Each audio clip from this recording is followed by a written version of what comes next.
You cannot even take a penny with you. Lean on my power. Know who I am. See, Paul is exactly saying here, I'm not boast about such things, the revelation God allowed me to see. But I'm only boast about my weakness. Why? Because of my weakness, God works well. This is the power of God. That's why I can carry these weaknesses to achieve His goal. Even though I go through the sufferings, I have no fear because of His power, His provision, and His protection. I trust in you that. So God gives power. So you need to pray, God, what is my weakness? I need to find out. Physically, mentally, spiritually. The more you find your weaknesses, the more God's power works in your life. Believe me. That's His promise. Okay? Go to number 2. God gives you grace. Okay. My grace is all you need. It's just the one sentence. He's talking about God's power and God's grace. See verse 8. My grace is all you need. My power works best in weakness. Again, it's protection and provision. But grace means in Greek, charis. You heard the word charisma, right? Word is charis. So born to be, you're just receiving from God. The charisma. It's a gift. We don't deserve to have, but it is a gift. We just receive it. Even though we don't deserve it, God gives you. Just like salvation. We cannot save you. We cannot save each other. But God saved us. God is just using you and I as His instrument to introduce who Jesus is. So charis means His gift, free gift. That's grace. Every day He's giving us. Think about when you drive on a highway. It's very risky, right? To live in death situations. You have only eyes in front, not in the back. Right? But someone comes from your back and hit it. Even the side. So what should we do? We pray. So we always be on alert, right? We have to turn our head to the left, right, sometimes back. But what about in the front? When you miss just a second, boom. It's a war on highway. Not only driving, but your working schedule. One word, velocity.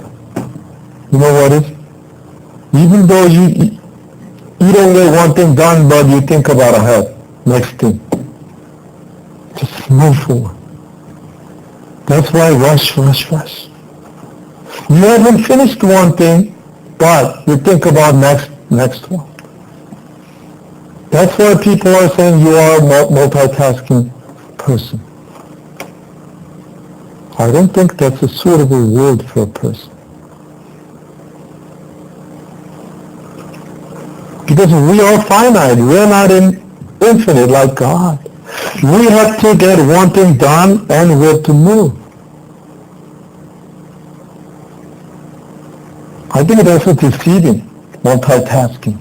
We have to do 10 things at the same time. Can you do it? Some people think they could do it. See, God's grace, it's a free gift. See, not many people, God said, why only Paul met Jesus Christ personally on the road of Damascus, and then Book of Acts show that. What about his servant, Jesus' disciples? They never met God personally. So Paul's illustration and his example is just a one example in the Bible. If you are a believer, it's a God's way of meeting you personally. Whether you remember, whether you realize it or not, you have that moment, right?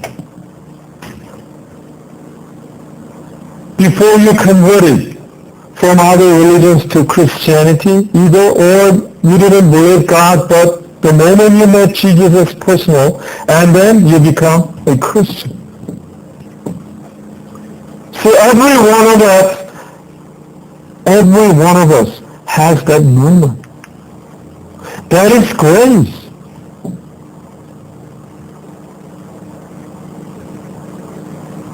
Only thing we do is we introduce who Jesus is. When we meet someone, we talk about our lives and what God has done to me. Just give them sort of a testimony. And let them think about it. They never thought about God. Because they were all into their jobs and life. Too many problems and troubles.